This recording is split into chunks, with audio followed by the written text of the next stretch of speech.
ജനങ്ങളെ വിശ്വാസം നേടാൻ കഴിയുന്നുണ്ടെങ്കിൽ അതിനെക്കുറിച്ച് എന്താ ചർച്ച ചെയ്യാത്തത്?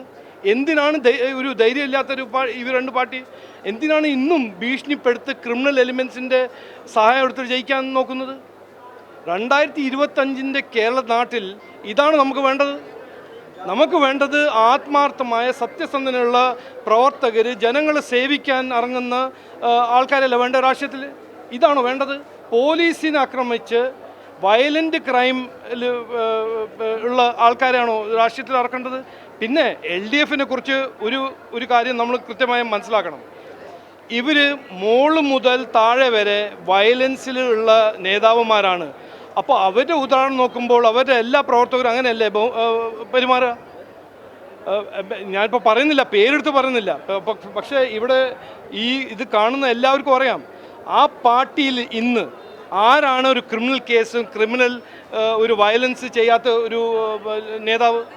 എല്ലാവരും പോളിറ്റിക്സും പവറിനു വേണ്ടി എന്തും ചെയ്യാൻ തയ്യാറാണ്. ഈ CPMഉം അതിൻ്റെ പിന്നിൽ നടക്കുന്ന കോൺഗ്രസ് പാർട്ടി.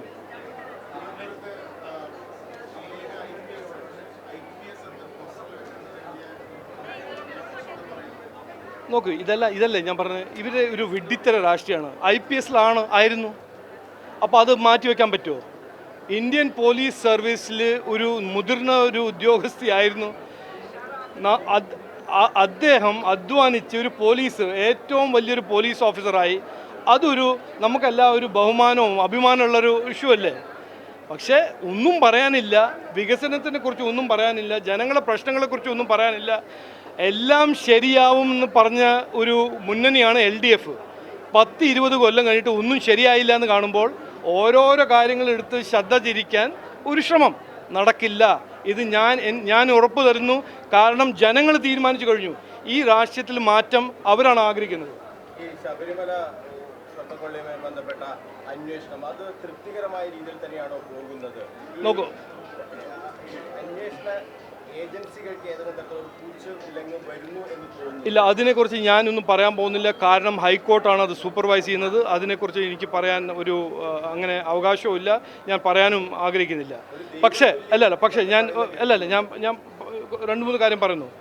ഞങ്ങൾ ആദ്യത്തെ ദിവസം ഞങ്ങളുടെ പ്രസ് കോൺഫറൻസ് ഒന്ന് വായിക്കൂ, ഒന്ന് കേൾക്കൂ. ഞങ്ങൾ ആദ്യം പറഞ്ഞത് എന്താണ്? ഇവിടെ സംസ്ഥാനത്തിൻ്റെ മുഖ്യമന്ത്രി, ബഹുമാനപ്പെട്ട മുഖ്യമന്ത്രി ആദ്യം മുതൽ പറയുന്ന ഒരു കാര്യം ഇതിനെ ഒളിച്ചു വയ്ക്കാൻ ഒരു ശ്രമമായിരുന്നു, വീഴ്ച. അദ്ദേഹം പറഞ്ഞു ഈ 4.5 കിലോ സ്വർണത്തിൻ്റെ കൊള്ള ഒരു വീഴ്ചയാണെന്നാണ് അദ്ദേഹം പറഞ്ഞത്. ഇത് ആരോടാണ് പറഞ്ഞത്? കോർട്ടും പോലീസിനോടല്ല പറഞ്ഞത്. മുഖ്യമന്ത്രിയാണ് ഈ